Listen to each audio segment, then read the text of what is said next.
ശ്രീ ഗുരുഭ്യോ നമഃ. എല്ലാവർക്കും നമസ്കാരം. ശ്രീ കാമകലാവിലാസത്തിലെ ശ്രീചക്ര നവാവരണങ്ങളുടെ ഉദ്ഭവം വിവരിച്ചതിന് ശേഷം ആവരണ ദേവതകളുടെ വിവരണം തുടരുകയാണ്. ശ്രീചക്രത്തിൻ്റെ നവമ ആവരണം സർവാനന്ദമയ ചക്രമാകുന്ന മധ്യബിന്ദുവിൽ പരാപര രഹസ്യ യോഗിനിയായി ശ്രീ കാമേശ്വര വാമാങ്കസ്ഥയായി വിരാജമാനയായി ഇരിക്കുന്ന ശ്രീ കാമേശ്വരി സ്വരൂപ ശ്രീ മഹാത്രിപുരസുന്ദരിയെക്കുറിച്ച് കഴിഞ്ഞ 37-ാമത്തെയും 38-ാമത്തെയും ശ്ലോക വിവരണങ്ങളിൽ മനസ്സിലാക്കി.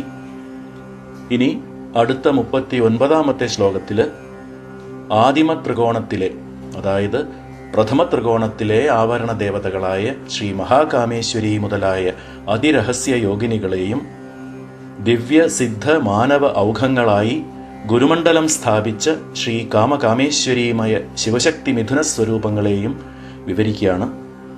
39-ാമത്തെ ശ്ലോകം.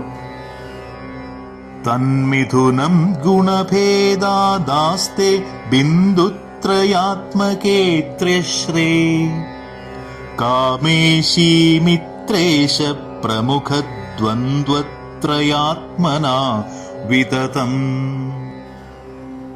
അപ്പോൾ അർത്ഥം ഇങ്ങനെയാണ്. തന്മിഥുനം, ബിന്ദുവിൽ സ്ഥിതി ചെയ്യുന്ന ശ്രീ കാമേശ്വരി കാമേശ്വരന്മാരായ ആ ആദിമിഥുനം ഗുണഭേദാത്, സത്വരജസ്തമോ ഗുണഭേദത്താൽ ബിന്ദുത്രയാത്മകെ, ബിന്ദുത്രയ രൂപമായ ത്രിയശ്രേ, ത്രികോണചക്രത്തിൽ ത്രിഅശ്രം, 3 അഗ്രങ്ങളുള്ളത് കൊണ്ട് ത്രിയശ്രം എന്ന് പറഞ്ഞാൽ ത്രികോണം. ആ ത്രികോണചക്രത്തിൽ കാമേശി മിത്രേശ പ്രമുഖ ദ്വന്ദ്വത്രയാത്മന ശ്രീ മഹാകാമേശ്വരി, ശ്രീ മിത്രേശാനന്ദനാഥൻ, ശ്രീ മഹാവജ്രേശ്വരി, ശ്രീ ഷഷ്ഠീശാനന്ദനാഥൻ, ശ്രീ മഹാഭഗമാലിനി, ശ്രീ ഉഡ്ഡീശാനന്ദനാഥൻ എന്നീ 3 ദമ്പതികളായിട്ട് വിതതം ആസ്തേ. 2-ാമത്തെ വരിയിലുള്ള ആസ്തേ ഇവിടെ ചേർത്ത് അർത്ഥം പൂരിപ്പിക്കണം. വിതതം ആസ്തേ, വിസ്തൃതമായി ഇരിക്കുന്നു. 3 ശ്രേണികളായി വികാസം പൂണ്ടവരായി സ്ഥിതി ചെയ്യുന്നു.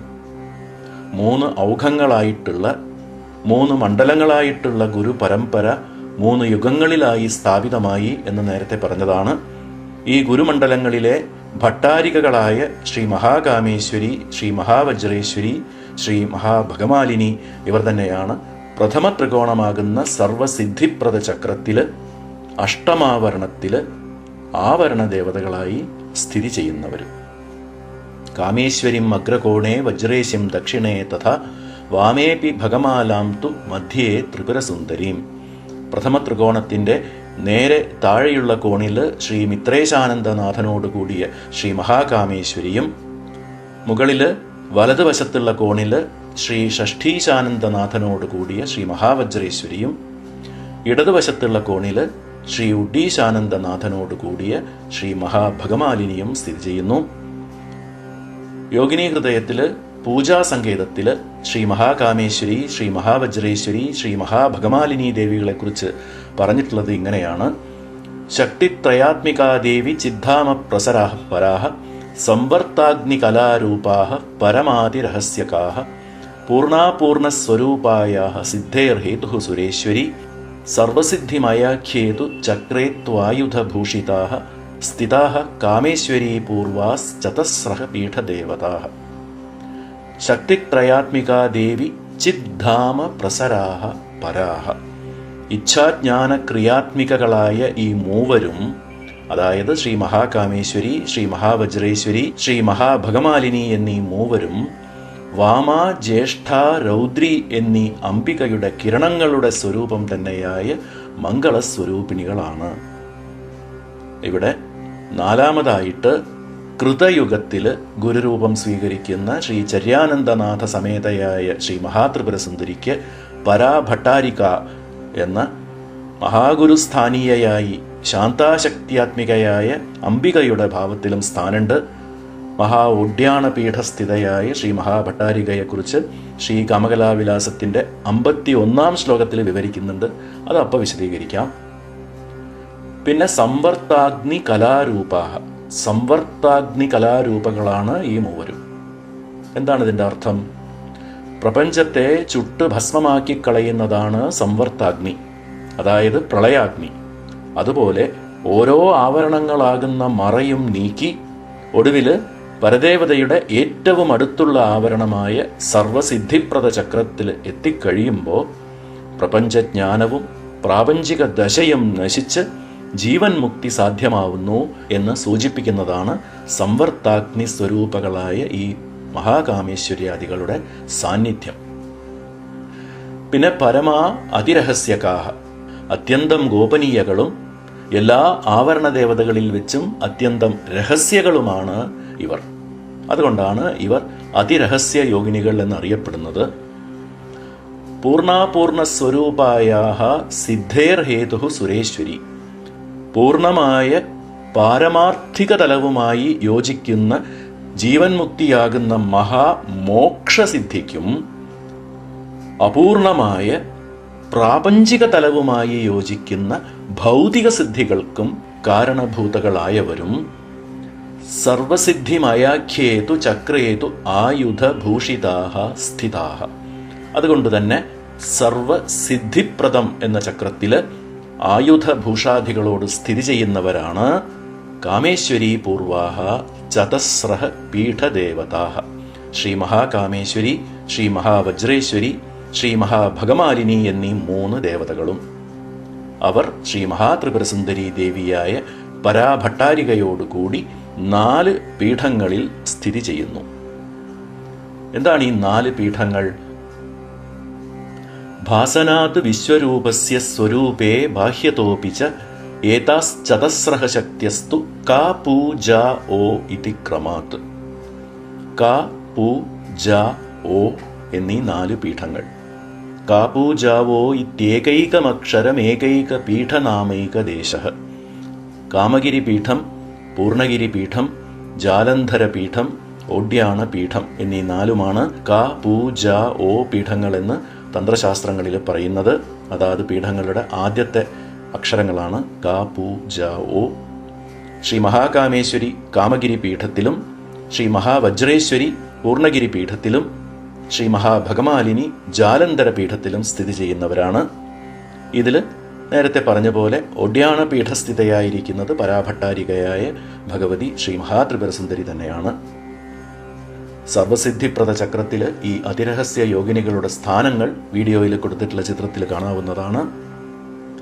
ഈ വാസനാഭാഗം, തത്വവിശദീകരണ ഭാഗങ്ങളൊക്കെ നന്നായി ശ്രദ്ധിച്ച് മനസ്സിലാക്കേണ്ടതാണ്.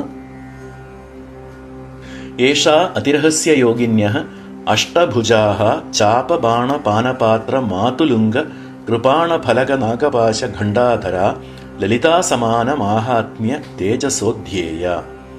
അതിരഹസ്യ യോഗിനികൾ എന്നറിയപ്പെടുന്ന ഇവർ ചാപം, ബാണം, പാനപാത്രം, മാതുലുംഗം എന്ന് പറഞ്ഞാൽ മാതള നാരങ്ങ, വാൾ, പരിച, നാഗപാശം, ഖണ്ഡ അതായത് മണി മുതലായവ അവരുടെ 8 കൈകളിൽ ധരിച്ചവരും ശ്രീ ലളിതാദേവിക്ക് സമാനമായ മാഹാത്മ്യത്തോടും തേജസ്സോടും കൂടിയവരുമായിട്ട് ധ്യാനിക്കപ്പെടേണ്ടവർ ആണ്. ലളിതാ സമാന മാഹാത്മ്യ തേജസ്സോ ധ്യേയ. ഈ 3 ദേവികൾക്കും പ്രത്യേകം ധ്യാന ശ്ലോകങ്ങളുമുണ്ട്. ഇവിടെ ചക്രേശ്വരി ആരാണ്? ത്രിപുരാംബ. ത്രിപുരാംബ ആണ് ചക്രേശ്വരി, ചക്രനായിക. ഇച്ഛാസിദ്ധിയാണ് ഈ ആവരണത്തിലെ സിദ്ധി. പരസ്വാതന്ത്ര്യ രൂപത്വാത് ഇച്ഛാസിദ്ധിർ മഹേശ്വരി എന്ന് യോഗിനി ഹൃദയം. ഇതിന്റെ വ്യാഖ്യാനത്തില് പരശിവസ്യ വിശ്വസർജന സംഹാരലക്ഷണ സ്വാതന്ത്ര്യലക്ഷണ ഇച്ഛാസിദ്ധി ഏതത് ചക്രാർച്ചകസ്യ സിദ്ധ്യതി അതഃ സാ ഇയം ഇച്ഛാസിദ്ധി അസ്മിൻ ചക്രേ സ്ഥിത ഇത്യർത്ഥഃ എന്ന് ശ്രീ അമൃതാനന്ദനാഥർ പറയുന്നു. അതായത് ശ്രീ പരമേശ്വരന്റെ വിശ്വസൃഷ്ടി സംഹാരം മുതലായ സ്വാതന്ത്ര്യം പോലെയുള്ള ഫ്രീ വിൽ എന്ന് പറയുന്ന ഇച്ഛാസിദ്ധി ഈ പ്രഥമ ത്രികോണമായ സർവസിദ്ധിപ്രദ ചക്രത്തിൽ ഉള്ളതുകൊണ്ട് ഈ ചക്രാർച്ചന ചെയ്യുന്ന സാധകന് അല്ലെങ്കിൽ സാധികയ്ക്ക് അത് ലഭിക്കുന്നു എന്ന് അർത്ഥം. അത് സാധിച്ചു തരുന്ന ചക്രേശ്വരിയാണ് ത്രിപുരാംബ അല്ലെങ്കിൽ ത്രിപുരാംബിക. എന്തുകൊണ്ടാണ് ഈ പേര്? വാമാദീനാം പുരാണാം തു ജനനി ത്രിപുരാംബിക. ത്രിപുടി എന്ന് പറയുന്ന അറിയുന്നവൻ, അറിയപ്പെടുന്നത്, അറിവ് എന്നീ 3 പുരങ്ങളെയും നേരത്തെ പറഞ്ഞ വിശ്വസർജന സംഹാരക്രിയകൾ നിർവഹിക്കുന്ന വാമ മുതലായ ശക്തികളെയും ജനിപ്പിച്ച് അംബികയായതുകൊണ്ട് ത്രിപുരാംബിക. ഇങ്ങനെയാണ് ഈ ഓരോ ചക്രേശ്വരികളുടെയും പ്രത്യേകമായ പേരുകളുടെ സവിശേഷത ഈ വാസനാഭാഗങ്ങളിൽ വിശദീകരിച്ചിട്ടുള്ളത്. അത് ശ്രദ്ധിച്ച് മനസ്സിലാക്കേണ്ടതാണ്. മാത്രമല്ല, ശ്രീ കാമകലാവിലാസത്തിലെ 36-ാം ശ്ലോകത്തിൽ തദ്ദേഹ അവയവാനാം പരിണതിഹി ആവരണ ദേവതാഹ സർവാഹ എന്നാണ് പറഞ്ഞിട്ടുള്ളത്. അതായത് ശ്രീചക്ര രൂപത്തിൽ പരിണമിച്ച് പരാഭട്ടാരികാ സ്വരൂപ ചിച്ഛക്തിയായ ശ്രീ മഹാത്രിപുരസുന്ദരിയുടെ ശരീര അവയവങ്ങളുടെ പരിണാമമായിട്ടാണ് സകല ആവരണ ദേവതകളും ആവിർഭവിച്ചിരിക്കുന്നത് എന്നർത്ഥം. ഇവിടെ പ്രഥമ ത്രികോണത്തിലെ ആവരണ ദേവതകളായ മഹാകാമേശ്വര്യാദി 3 അതിരഹസ്യ യോഗിനികളും പരദേവതയുടെ മൂലാധാരം, ഹൃദയം, ഭ്രൂമധ്യം എന്നീ 3 ഭാഗങ്ങളായിട്ടാണ് പറഞ്ഞിരിക്കുന്നത്. സർവസിദ്ധിപ്രദ ചക്രം എന്നാണ് 8ാമത്തെ ആവരണമായ ഈ പ്രഥമ ത്രികോണം അറിയപ്പെടുന്നത് എന്ന് നേരത്തെ പറഞ്ഞു. എന്തുകൊണ്ടാണ് ആ പേര് വന്നിരിക്കുന്നത്? സർവസ്യ സിദ്ധിരുത്പത്തി സ്ഥിതി സംഹാരശ്ച തന്മയം ത്രികോണസ്യ സൃഷ്ടിസ്ഥിതി സംഹാര ഹേതുത്വാത് തദുക്തം ഈശ്വര പ്രത്യഭിജ്ഞായാം ചിതി സ്വതന്ത്ര വിശ്വസിദ്ധി ഹേതു ഇതി. സിദ്ധി എന്നതിന് ഇവിടെ കാര്യസിദ്ധി അല്ലെങ്കിൽ കാര്യനിർവഹണം എന്നാണ് അർത്ഥം. സമസ്ത ജഗത്തിൻ്റെയും ഉത്പത്തി, സ്ഥിതി, സംഹാരമാകുന്ന കാര്യനിർവഹണത്തിന് ചിത് സ്വരൂപമാകുന്ന പ്രഥമ ത്രികോണത്തിലെ സൃഷ്ടിസ്ഥിതി സംഹാര സ്വരൂപം കാരണമാകുന്നു എന്ന അർത്ഥത്തിൽ സർവസിദ്ധിപ്രദ ചക്രം. സ്വതന്ത്രമായ വിശ്വത്തിൻ്റെ സിദ്ധിക്ക്, അതായത് സൃഷ്ടി, സ്ഥിതി, സംഹാര നിർവഹണത്തിന് കാരണം ചിത്ശക്തി തന്നെ. ചിതി സ്വതന്ത്ര വിശ്വസിദ്ധി ഹേതു എന്ന് ഈശ്വര പ്രത്യഭിജ്ഞ എന്ന ഗ്രന്ഥത്തിൽ ശ്രീ ക്ഷേമരാജാചാര്യർ പറഞ്ഞിട്ടുള്ളതാണ് എന്നും ശ്രീ അമൃതാനന്ദനാഥർ വ്യാഖ്യാനിച്ചിരിക്കുന്നു. ഈ ചിത്ശക്തി ബീജരൂപത്തിലാണ് ഉള്ളത് എന്നത് ദ്യോതിപ്പിക്കുന്നതാണ് ഈ ആവരണത്തിലെ മുദ്ര, സർവബീജ എന്ന പേരുള്ള മുദ്ര. അതെന്താണെന്ന് നോക്കാം. ശിവശക്തി സമാശ്ലേഷ സ്ഫുരദ് വ്യോമാന്തരേ പുനഃ പ്രകാശയന്തി വിശ്വം സാ സൂക്ഷ്മരൂപസ്ഥിതം സദാ ബീജരൂപ മഹാമുദ്ര സർവസിദ്ധിമയേ സ്ഥിത. അതായത് ശിവശക്തികളുടെ സാമരസ്യത്തിൽ ശിവതത്വം, ശക്തിതത്വം എന്നൊക്കെയുള്ള 36 സൃഷ്ടിതത്വങ്ങളുടെ ആവിർഭാവത്തിന് മുൻപായിട്ട് അതിഗഹനമായ ഒരു സൂക്ഷ്മാകാശം രൂപപ്പെടുന്നു. അതാണ് വിശ്വത്തെ പ്രകാശിപ്പിക്കുന്ന, എന്ന് വെച്ചാൽ 36 തത്വങ്ങളായി വികസിക്കാനിരിക്കുന്ന പ്രപഞ്ച സൃഷ്ടിയെ പുറത്തേക്ക് കൊണ്ടുവരാൻ കാരണമായിരിക്കുന്ന ബീജമായിട്ടുള്ളത്. സ്ഫുരദ് സൂക്ഷ്മരൂപസ്ഥിതം വ്യോമഃ അന്തരേ വിശ്വം പ്രകാശയന്തി. ഇതിനെ ദ്യോതിപ്പിക്കുന്നതാണ് സർവബീജ എന്ന പേരുള്ള ഈ മുദ്ര.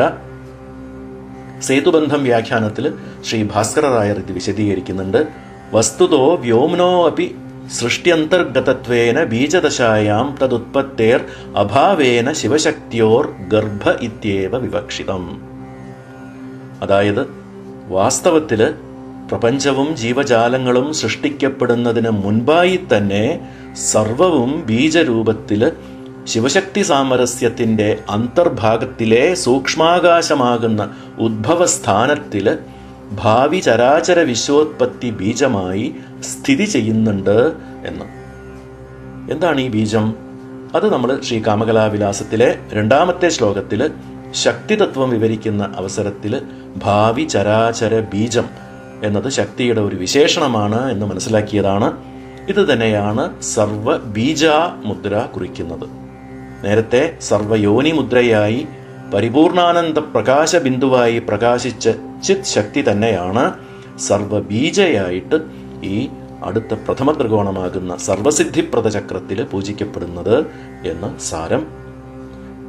ഈ മുദ്ര പ്രദർശിപ്പിക്കുന്ന രീതി ദീപികാ വ്യാഖ്യാനത്തിൽ വിവരിച്ചിട്ടുള്ളത് ഇങ്ങനെയാണ്. ശിവശക്തി സംജ്ഞിത ഉഭയകര വ്യത്യസ്ത കനിഷ്ഠികാദ്വയ അഗ്രാവലംബന വക്രോഭയ അനാമികോഭയ പാർശ്വ പ്രസൃത സംയുക്താഗ്ര മധ്യമാദ്വയ ഉപരിസ്ഥിത വക്രാകാരസ്തർജന്യ അങ്കുഷ്ടയുഗള അഗ്ര സമാശ്ലേഷ അന്തരാള പ്രതീയമാന ഗഗനാന്തരാളേ കാരണതാവൻ മാത്രതയാ സ്ഥിതം വിശ്വം പ്രകാശയന്തി ബീജമുദ്ര. ശിവശക്തികളെ പ്രതിസന്നിധാനം ചെയ്യുന്നവയാണ് 2 കൈകളും. ദശമുദ്രകളെയും പ്രദർശിപ്പിക്കുമ്പോൾ വലത്തെ കൈ ശിവാംശവും ഇടത്തെ കൈ ശക്തിയംശവുമാണ്. ബാഹുദ്വയ പരിവർത്തനരൂപ സംഘട്ട ശിവശക്തി സാമരസ്യം സ്മാരയതി. അതായത് രണ്ട് കൈകളും കൂട്ടി യോജിപ്പിക്കുന്നത് കുറിക്കുന്നതും ശിവശക്തികളുടെ സാമരസ്യത്തെയാണ്. അപ്പോൾ രണ്ട് കൈകളിലെയും ചെറുവിരലുകളുടെ അറ്റം മോതിര വിരലുകളെ കൊണ്ട് വളച്ച് പിടിച്ച് രണ്ട് നടുവിരലുകളെയും യോജിപ്പിച്ച് നിവർത്തി പിടിക്കണം. എന്നിട്ട് ഓരോ കൈയിലെയും ചൂണ്ടുവിരലിൻ്റെയും തള്ളവിരലിൻ്റെയും അറ്റം യോജിപ്പിച്ച് വട്ടത്തിലാക്കി പരസ്പരം കൂട്ടിപ്പിടിക്കണം. ഇതിൻ്റെ ചിത്രം വീഡിയോയിൽ പ്രദർശിപ്പിച്ചിട്ടുണ്ട്. ചൂണ്ടുവിരലിൻ്റെയും തള്ളവിരലിൻ്റെയും അറ്റം യോജിപ്പിച്ച് വട്ടത്തിലാക്കി പിടിക്കുമ്പോൾ അതിൻ്റെ ഉൾഭാഗം കാരണബീജരൂപത്തിലുള്ള വിശ്വത്തെയാണ്, വിശ്വസൃഷ്ടിയെയാണ് സൂചിപ്പിക്കുന്നത് എന്നതാണ് ഈ മുദ്ര പ്രദർശിപ്പിക്കുന്നതിൻ്റെ പിന്നിലുള്ള തത്വം. കാരണ താവന്മാത്രതയാ സ്ഥിതം വിശ്വം പ്രകാശയന്തി ബീജമുദ്ര. ഇനി അടുത്ത 40-ാമത്തെ ശ്ലോകം വിവരിക്കുന്നത് അഷ്ടകോണം ആകുന്ന സപ്തമാവരണത്തെയാണ്, 7-ാമത്തെ ആവരണം. ഇവിടെ ഒരു കാര്യം കൂടി പറയാനുണ്ട്, ശ്രദ്ധിക്കണം. നമ്മൾ ഇതിനു മുമ്പ് 35-ാമത്തെ ശ്ലോകത്തിൻ്റെ വ്യാഖ്യാനത്തിൽ ക്രമസിദ്ധാന്തത്തിലെ പഞ്ചവാഹ ശക്തികൾ തന്നെയാണ് ശ്രീചക്ര ആവരണ ദേവതകളായി ആവിർഭവിച്ചത് എന്ന് പറഞ്ഞിരുന്നു. പഞ്ചവാഹ ശക്തികളുടെ പ്രവൃത്തി എന്താണ്? ജീവന്റെ ബോധം പടിപ്പടിയായി വികസിപ്പിച്ച് പ്രാപഞ്ചിക ജ്ഞാനവുമായി ത്രിപുടിയിലൂടെ, അതായത് അറിയുന്നവൻ, അറിയപ്പെടുന്നത്, അറിവ്, മാതൃമാനമേയം എന്ന ത്രിപുടിയിൽ കൂടി യോജിപ്പിക്കലാണ്. അതേ ത്രിപുടി തന്നെയാണ് ഈ ശ്രീചക്ര ആവരണങ്ങളിലും ബിന്ദു ഒഴിച്ചുള്ള ബാക്കി 8 ആവരണങ്ങളിലും കൈകാര്യം ചെയ്യപ്പെടുന്നത്. ചക്രേശ്വരികളുടെ പേരുകളിലുള്ള ത്രിപുര എന്ന ഭാഗം, ത്രിപുര, ത്രിപുരേശി, ത്രിപുരസുന്ദരി, ത്രിപുരവാസിനി, ത്രിപുര ശ്രീഹി എന്നൊക്കെയുള്ള ചക്രേശ്വരികളുടെ പേരുകളിലുള്ള ത്രിപുരം ഈ മാതൃമാനമേയ സ്വരൂപ ത്രിപുടിയെയാണ് കുറിക്കുന്നത് എന്നത് മനസ്സിലാക്കിയിരിക്കേണ്ടതാണ്. അതായത് എല്ലാ ആവരണങ്ങളിലും ത്രിപുടിയാണ് പ്രധാനമായിട്ടുള്ള മറ. ഈ സൂക്ഷ്മാർത്ഥം അറിഞ്ഞിരിക്കണം. എന്നാൽ ത്രിപുടിയാകുന്ന ആ മറ, ആ ആവരണം അശേഷം നീങ്ങി പരമപദത്തിലേക്ക് എത്തി നിൽക്കുന്നതാണ് നവമാവരണമായ മധ്യബിന്ദു. ആ തുരീയാതീത പദവി പ്രാപിക്കലാണ് പ്രാപ്തി സിദ്ധി എന്നും നമ്മൾ കഴിഞ്ഞ ശ്ലോക വിവരണത്തിൽ മനസ്സിലാക്കിയതാണ്. അവിടെ ത്രിപുടിയെ കടന്നുള്ള എന്ന അർത്ഥത്തിലാണ് മഹാ ത്രിപുര സുന്ദരി എന്ന് ചക്രേശ്വരിയുടെ നാമവിവക്ഷ ഗ്രഹിക്കേണ്ടത്. അപ്പോൾ അടുത്ത 40-ാമത്തെ ശ്ലോകത്തിൽ അഷ്ടകോണ ചക്രത്തിലുള്ള ആവരണ ദേവതകളായ വശിന്യാദി രഹസ്യ യോഗിനികളെ കുറിച്ച് പറയുകയാണ്. 40-ാം ശ്ലോകം. വസുകോണനിവാസിന്യോ യാസ്തസന്ധ്യാരുണാവശിന്യാദ്യാഃ പുര്യഷ്ടകമേവേദം ചക്രതനോഃ സംവിദാത്മനോ ദേവ്യാഃ. അർത്ഥം നോക്കാം. വസുകോണ നിവാസിന്യ, അഷ്ടകോണ ചക്രത്തിൽ വസിക്കുന്നവരായി, യാസ്താഹ, യാഹ താഹ എന്നാണ് പിരിക്കേണ്ടത്, യാഹ വശിന്യാദ്യാഹ, വശിനി, കാമേശ്വരി മുതലായ ഏത് വാഗ്ദേവതകളാണോ ഉള്ളത്, താഹ അവർ, സന്ധ്യാ അരുണാഹ, സന്ധ്യാമേഘത്തിൻ്റെ ഇളം ചുമപ്പ് നിറത്തോടു കൂടിയവരായി സ്ഥിതി ചെയ്യുന്നു. ഇതം ഈ അഷ്ടകോണ ചക്രം ചക്രതനോഹോ, ശ്രീചക്രം ശരീരമായിട്ടുള്ള സംവിദാത്മനോ ദേവ്യാഹ, സംവിദ് ആത്മന ദേവ്യാഹ, ജ്ഞാനസ്വരൂപ ചിത് ശക്തിയുടെ പുര്യഷ്ടകം ഏവ, പുര്യഷ്ടകം തന്നെയാകുന്നു. അതായത് വശിനി, കാമേശ്വരി, മോദിനി, വിമല, അരുണ, ജയിനി, സർവേശ്വരി, കൗളിനി എന്നീ 8 വാഗ്ദേവതകൾ അഷ്ടകോണ ചക്രത്തിൽ വസിക്കുന്നവരാണ്. അവർക്ക് സന്ധ്യാമേഘത്തിൻ്റെ ഇളം ചുമപ്പ് നിറമുള്ള ശരീരകാന്തിയാണ്.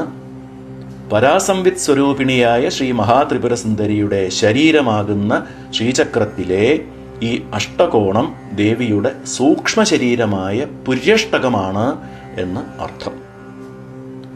സൂക്ഷ്മ മന്ത്രരഹസ്യം, ദേവിയുടെ സൂക്ഷ്മ ശരീരമായ പുര്യഷ്ടകം ഇവയുമായി സംബന്ധമുള്ളതുകൊണ്ട് വശിന്യാദികൾ രഹസ്യയോഗിനികൾ എന്ന് അറിയപ്പെടുന്നു. എന്താണ് പുര്യഷ്ടകം എന്ന് വെച്ചാൽ? പുര്യഷ്ടകം ശാസ്ത്രങ്ങളിൽ പല രീതിയിൽ പറയപ്പെട്ടിട്ടുണ്ട്. ഭോജരാജൻ രചിച്ച സിദ്ധാന്ത ശൈവ ദർശന ഗ്രന്ഥമാണ് തത്വപ്രകാശം. അതിൽ പുര്യഷ്ടകത്തിന്റെ നിർവചനം പുര്യഷ്ടകമന്ധക്കരണം ധീകർമ്മകരണാനി എന്നാണ്. ഇതിന് വ്യാഖ്യാനം എഴുതിയ അഘോര ശിവാചാര്യർ എന്താണ് പുര്യഷ്ടകം എന്നത് ഇങ്ങനെ വിവരിക്കുന്നുണ്ട്. പുര്യഷ്ടകം നാമ പ്രതിപുരുഷം നിയതഃ സർഗാദാരഭ്യ കൽപ്പാന്തം മോക്ഷാന്തം വാ അവസ്ഥിതഃ കലാതി പൃഥിവ്യാന്ത ത്രിംശത്ത് തത്വാത്മകോ അസാധാരണരൂപഃ സൂക്ഷ്മദേഹഃ. അതായത് സൃഷ്ടി മുതൽ മഹാപ്രളയം വരെയോ അഥവാ മോക്ഷപ്രാപ്തി വരെയോ ഓരോ ജീവനിലുമുള്ള കല മുതൽ ഭൂമി വരെയുള്ള 30 തത്വങ്ങളുടെ അംശങ്ങളോട് കൂടിയ സൂക്ഷ്മദേഹം എന്ന് പറയപ്പെടുന്ന ഒരു അസാധാരണ രൂപമാണ് പുര്യഷ്ടകം. എന്തൊക്കെയാണ് മായയ്ക്ക് ശേഷമുള്ള മായയുടെ കഞ്ചുകങ്ങൾ തൊട്ടുള്ള 30 തത്വങ്ങൾ സൂക്ഷ്മദേഹത്തിന്റെ ഭാഗങ്ങളായിരിക്കുന്നത്? പുര്യഷ്ടകം അന്ധക്കരണം ധീകർമ്മകരണാനി അന്ധക്കരണ ശബ്ദേന മനോബുദ്ധ്യഹങ്കാരവാചിന അന്യാനി അപി പുംസോ ഭോഗക്രിയായാം അന്തരംഗാനി കലാകാലനിയതി വിദ്യാരാഗപ്രകൃതി ഗുണാഖ്യാനി സപ്തതത്വാനി ഉപലക്ഷ്യത്തെ. ധീകർമ്മശബ്ദേന ബുദ്ധേരധ്യവസിതതയാ ഗ്രാഹ്യാണി പൃഥിവ്യാദി ആകാശാന്താനി പഞ്ചഭൂതാനി തത് കരണാദീനി പഞ്ചതന്മാത്രാണി ഉച്യത്തെ. കരണശബ്ദേന ബുദ്ധീന്ദ്രിയാണി കർമ്മേന്ദ്രിയാണി ച ദർശയതി. അതായത് അന്ധക്കരണം എന്നതിൽ മനസ്സ്, ബുദ്ധി, അഹങ്കാരം, പിന്നെ കല, കാലം, നിയതി, വിദ്യ, രാഗം, പ്രകൃതി, ഗുണം എന്നീ 7 കൂടുമ്പോൾ 10 തത്വങ്ങൾ. പിന്നെ ധീ എന്നതിൽ പഞ്ചഭൂതങ്ങളും പഞ്ചതന്മാത്രകളും എന്നിങ്ങനെ 10 തത്വങ്ങൾ. കരണ എന്നതുകൊണ്ട് പഞ്ചജ്ഞാനേന്ദ്രിയങ്ങളും പഞ്ചകർമ്മേന്ദ്രിയങ്ങളും എന്നിങ്ങനെ 10 തത്വങ്ങൾ. അങ്ങനെ ആകെ 30 തത്വങ്ങൾ സൂക്ഷ്മദേഹത്തിൽ സ്ഥിതി ചെയ്യുന്നത് എന്നതാണ് സിദ്ധാന്ത ശൈവദർശന പ്രകാരമുള്ള പുര്യഷ്ടകത്തിന്റെ നിർവചനം. എന്നാൽ കാശ്മീര ശൈവത്തിൽ പുര്യഷ്ടകം അതിസൂക്ഷ്മ ശൂന്യ ശരീരമായിട്ടാണ് പറഞ്ഞിരിക്കുന്നത്. ഹൃദയാന്തര സംവിത്തി ശൂന്യ പുര്യഷ്ടകാത്മന എന്ന് വരുന്ന യോഗിനി ഹൃദയം പൂജാസങ്കേതത്തിലെ 155 ശ്ലോകത്തിന്റെ വ്യാഖ്യാനത്തിൽ ശ്രീ അമൃതാനന്ദനാഥർ സ്വച്ഛന്ദ സംഗ്രഹത്തിലെ നിർവചനം ഉദ്ധരിച്ചിട്ടുണ്ട്.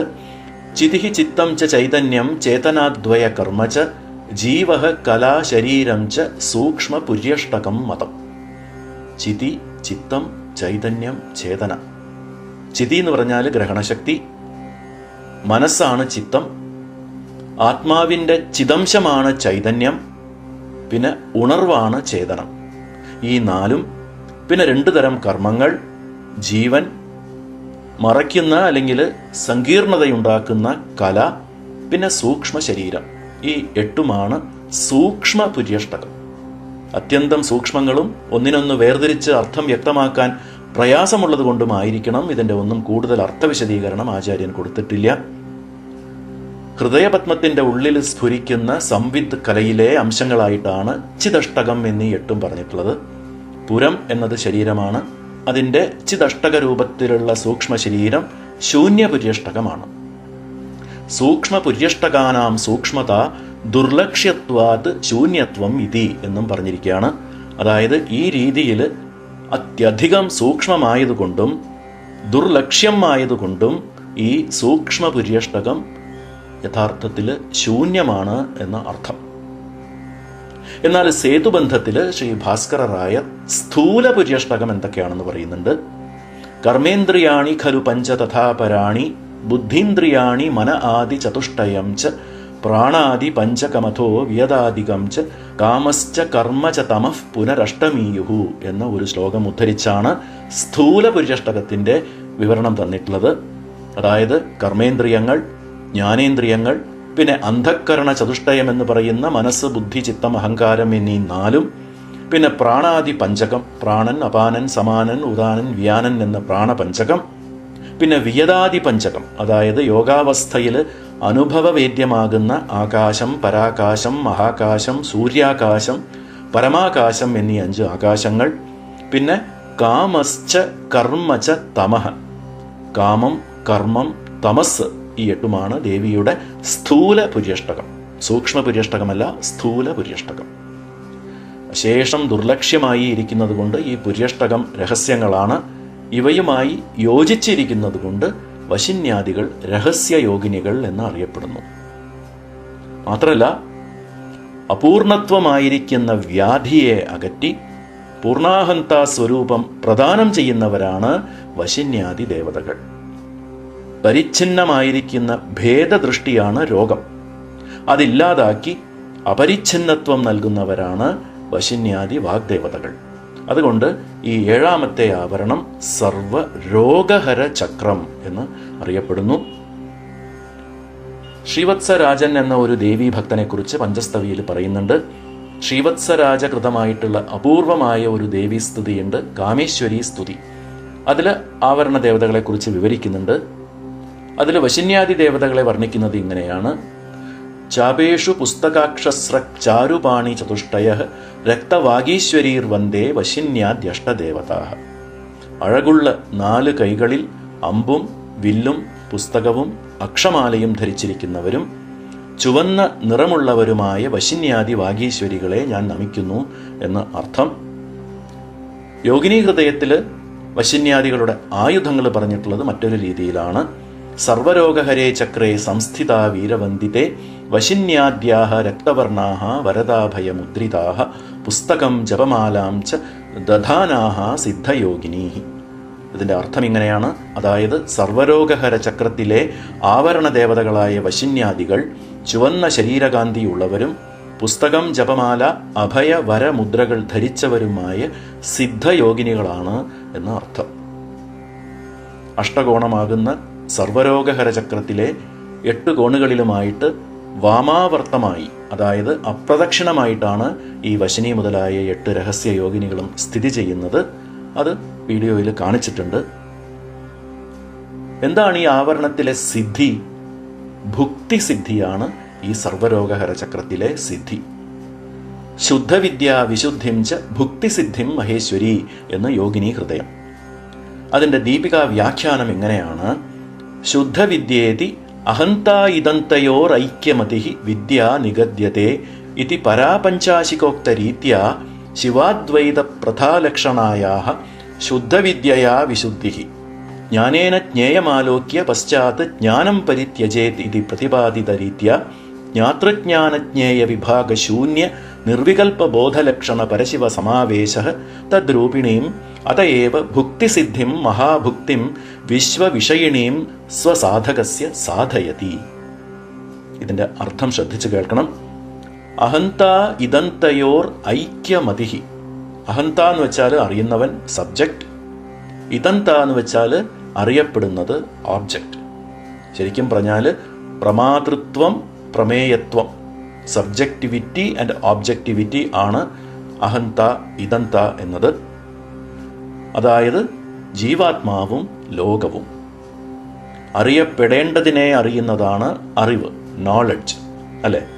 അതെല്ലാവരും അറിയുന്ന സംഗതിയാണ്. എന്നാൽ ഈ രണ്ടിൻ്റെയും അഹന്ത ഇദന്ത, അതായത് പ്രമാതൃത്വം, പ്രമേയത്വം അഥവാ സബ്ജക്റ്റിവിറ്റി ആൻഡ് ഓബ്ജക്റ്റിവിറ്റി എന്ന് പറയുന്ന ഈ രണ്ടിൻ്റെയും ഏകാത്മഭാവം കാണുന്ന ബുദ്ധി ആണ് വിദ്യ എന്ന് പറയുന്നത്. അതായത് identity or unification of subject and object. താനും പ്രപഞ്ചവും വേറല്ല എന്ന താദാത്മ്യഭാവം. ഇത് പരാപഞ്ചാശികോക്ത രീതിയ. ഇത് രുദ്രയാമതന്ത്രത്തിലുള്ള പരാപഞ്ചാശിക എന്ന ഒരു ആഗമ വിഭാഗത്തിലെ നിർവചനമാണ്. ഈ രീതിയിൽ അദ്വയമായി ശിവതത്വം സർവത്ര കാണുന്നതാണ് ശുദ്ധവിദ്യ. ജ്ഞാനേന ജ്ഞേയമാലോക്യ പശ്ചാത് ജ്ഞാനം പരിത്യജേത്. അറിവിലൂടെ അറിയേണ്ടതിനെ അറിഞ്ഞു കഴിഞ്ഞാൽ ആ അറിവും ത്യജിക്കപ്പെടണം എന്ന ഉക്തി അനുസരിച്ച് ശുദ്ധവിദ്യയും കൂടി പരിത്യജിക്കപ്പെടുമ്പോൾ അതിൻ്റെ വിശുദ്ധിയിലേക്ക്, വിശേഷമായ നൈർമല്യതയിലേക്ക് ബുദ്ധി എത്തുന്നു. അതുവഴി സാധകന് അഥവാ സാധികയ്ക്ക് ജ്ഞാതൃജ്ഞാനജ്ഞേയമാകുന്ന അറിയുന്നവൻ അറിവ് അറിയപ്പെടുന്നത് എന്ന ത്രിപുടിയിൽ നിന്നും വിമുക്തി ലഭിച്ച് നിർവികൽപബോധസ്വരൂപമായ പരശിവ സമാവേശം സാധ്യമാകുന്നു. അതുതന്നെയാണ് ഏറ്റവും ഉത്കൃഷ്ടമായ ഭോഗം. ഈ നിർവികൽപബോധസ്വരൂപമായ സമാവേശം മഹാനയപ്രകാശത്തിൽ മഹാമേലാപ വിഗ്രഹം എന്നാണ് പറഞ്ഞിരിക്കുന്നത്. ഗ്രാഹ്യഗ്രാഹക സംശ്ലേഷാത് അനൽപാഹ്ലാദ നിർഭര യാ സംവിദ് രാജതേ സൈവ മഹാമേലാപ വിഗ്രഹ. ഗ്രാഹ്യഗ്രാഹക സംശ്ലേഷാത് പ്രമേയത്വമാകുന്ന ഇദന്ത, അതായത് അറിയപ്പെടുന്നതും, പ്രമാതൃത്വമാകുന്ന അഹന്ത, അതായത് അറിയുന്നവനും ഒന്നാവുമ്പോൾ അനൽപ ആഹ്ലാദ നിർഭര സാ സംവിദ് രാജതേ, അതിയായ പരാനന്ദത്തിന്റെ പൂർണ്ണതയിൽ പരാബോധസ്വരൂപമായി നിലകൊള്ളുന്നു. സൈവ മഹാമേലാപ വിഗ്രഹ, അതുതന്നെയാണ് മഹത്തായ മേളനമാകുന്ന പരശിവ സമാവേശ സ്വരൂപം എന്ന് പറയപ്പെടുന്നത്. മഹാമേലാപ വിഗ്രഹ. ഇവിടെ ശ്രീ അമൃതാനന്ദനാഥർ ശ്രീ ഭട്ടഗംഗാധര മിശ്രയുടെ സ്തോത്രത്തിലെ ഒരു ശ്ലോകം ഉദ്ധരിച്ചിട്ടുണ്ട്. മനോഹരമായ ഒരു കൊച്ചു പ്രാർത്ഥന. വിശ്വം ശിവാതിഭൂമ്യന്തം ചമത്കാര രസാശ്രയം മഹീയസേ മഹാഭോക്ത്രേ മഹേശായ നിവേദയേ. അതായത് അനേകം ആശ്ചര്യജനകമായ പദാർത്ഥങ്ങളാൽ നിറഞ്ഞിരിക്കുന്ന, അദ്ഭുതരസം ഉളവാക്കുന്ന, ശിവാതിഭൂമി പര്യന്തം വിസ്തൃതമായിരിക്കുന്ന ഈ വിശ്വം തന്നെയാണ് മഹാഭോഗം.